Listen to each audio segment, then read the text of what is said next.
Creo que todos los que estamos aquí tenemos bastante claro el papel fundamental que desempeñan los medios de comunicación en el debate democrático.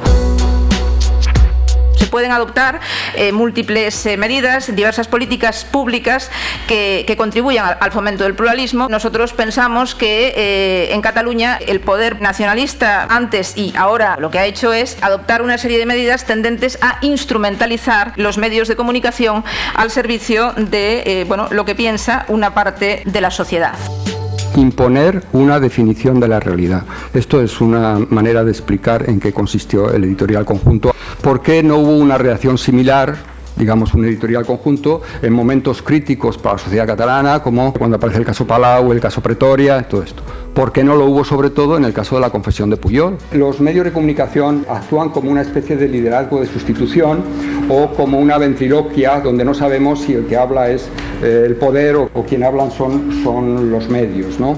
La connivencia es tal que si yo les hubiera contado lo que pasó en el mes de noviembre antes del editorial, hubiéramos visto cómo va desapareciendo el tema de la corrupción y va apareciendo el tema del constitucional, ¿no? De manera que la música se traslada del Palau a Scarlatti, que és on està la calle del Constitucional en Madrid.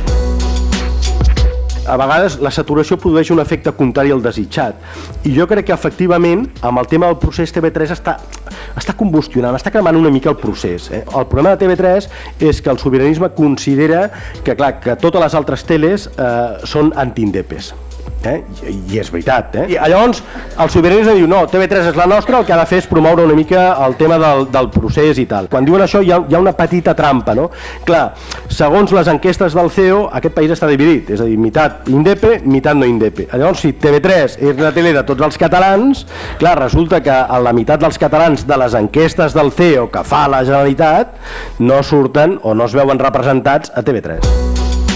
Y bueno, yo creo que ser propagandista en Cataluña, primero, se la cuenta. Segundo, es transversal. La propaganda nacionalista no solamente está en sus medios. Y tercero, la impunidad es absoluta. Por ejemplo, ya han creado una magnífica red de periódicos locales y de medios digitales locales y de radios locales que dominan en el territorio y que realmente la cuelan de manera increíble. Este diario, por ejemplo, que está bastante bien, es una cadena de diarios que se llama Línia Les Corts. Pero el problema es que las páginas de opinión de este diario, como de muchos otros diarios, como el 30 grados, y otros que circulan por ahí, son absolutamente, todas son pro procés, por independencia y por lo que haga falta. Que resulta que tienen una pàgina de publicitat de l'Ajuntament de Barcelona de Avui comença Nadal, dos pàgines Hola Nadal, diferents mirades a la mateixa festa, Ajuntament de Barcelona, vine al museu enològic.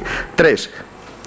L'eix comercial Sant Les Corts, amb el suport del Consorci de Comerç de la Generalitat. Hola Nadal, Hola Barri, Ajuntament 4. 012, Generalitat de Catalunya 5.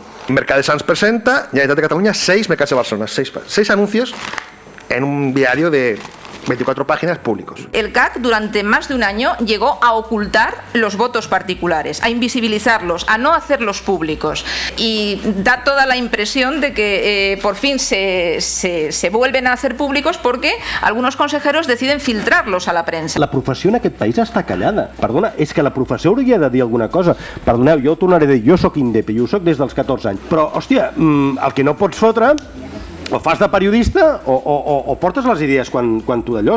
Hi ha més gent com jo que diu, hòstia, abans foto de periodista i després foto de patriota. És que n'hi ha, i a TV3 segurament també, però aquesta professió està callada.